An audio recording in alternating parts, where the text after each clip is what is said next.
Okay, so everyone has been asking for the time blindness skill, and I'm finally ready to share it. Let's say my friends are like, okay, what time do you want to meet up for dinner tonight? And that right now it's 3 p.m. And I know that between now and dinner, I want to drop a package off at UPS, run, I want to do a cold zip at the beach, and then I need to get ready and actually drive over there. When my friends ask these kinds of questions, I used to just guess, like, I don't know, 5 p.m., which we're not going to do here because I am time blind as someone with ADHD, and guessing epically fails me every single time. So we're going to use our skill to map it out and then give them an accurate estimate. So it's 3 p.m. now, and the first thing I'm going to do is give myself 15 minutes to do my skill, which seems like a lot, but just wait and see how much this skill pays off. And it normally never actually takes me 15 minutes. So we're going to be starting everything early. So anyway, 3 to 3:15, we're going to be mapping this out, doing the skill. From 3:15 to 3:25, I'm going to give myself 10 minutes to get dressed for my run and get my shoes on. The big thing here is that I'm including that transition time that we ADHDers normally black out as part of a process. Then from 3:25 to 3:35, I'm going to be getting out the door. If I'm going to swim, I need to grab a bathing suit, a towel, and I'm going to grab some water too. So I need time to actually pack all that up. And again, ADHDers normally don't include this. From 3:35 to 3:50, I'm going to drive to where I run. I've memorized how long this drive takes me, and I never guess anymore because in my head it's 5 minutes, but it's actually like 15. From 3:50 to 4, once I get to where I run, I've learned that I like to sit in the car and put a playlist together. And as much as I'd like to think that I start sprinting the second that my car pulls into the parking lot, that's just not the case, and I need to account for that time. From 4 to 4:30, that's when I actually run. And again, I know how long this run takes me because I've timed it and then I've memorized that time. So watch my earlier videos about doing this because that memorization process is super important. And then from 4:30 to 4:45, I drive to the beach and I put my swimsuit on. I'd like to think that this should take like 3 minutes because it's literally like 300 feet away, but it takes me forever to change in my car and I always get distracted. From 4:45 to 5, I'm going to do the cold dip itself, and it's really funny that it's already 5 on the mapping. That's when my ADHD gut told me that I could be at dinner, so I'm so glad that I didn't tell my friends I was going to be there at 5. From 5 to 5:10, I'm going to leave time to actually sit there on the beach for a second and watch the waves and not rush myself, especially because I feel so good after a cold dip and I like to normally just take in how pretty everything is. From 5:10 to 5:20, I'm going to drive home, and I'm actually going to change that to 5:25 because I need time to find street parking, which I normally always forget to include time to do. And then from essentially 5:30 to 5:50, I'm going to shower. I can shower in 15 minutes, but after I cold dip, I like to scald myself until all my skin peels off, and I don't want to cut that experience short.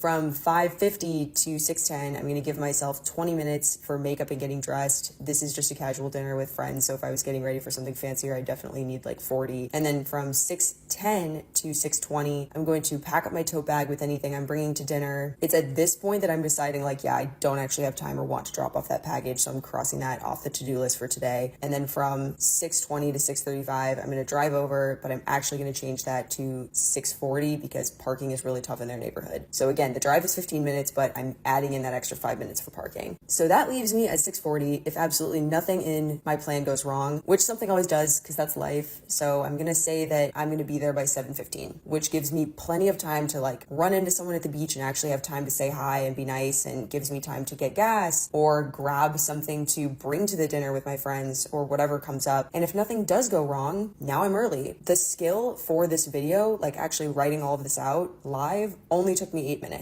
at actual speed. And doing this process saved me 2 hours of overcommitment to my friends. So it's 100% worth it to me to do this little skill and to avoid the stress of disappointing my incredible friends by showing up to something over 2 hours later than I thought I was going to be able to be there. The big takeaway that I get every time from doing this skill is seeing how much time transitions take up, because in my head, you know, the running only takes 30 minutes and I'm only in the water for 1 minute when I'm cold dipping, and showering only takes quote unquote 20 minutes. But you can see there's so much time needed for these transitions between things that it actually like triples the amount of time that I need. And as always, you should make sure that your cat approves of your plans. So thank you for listening.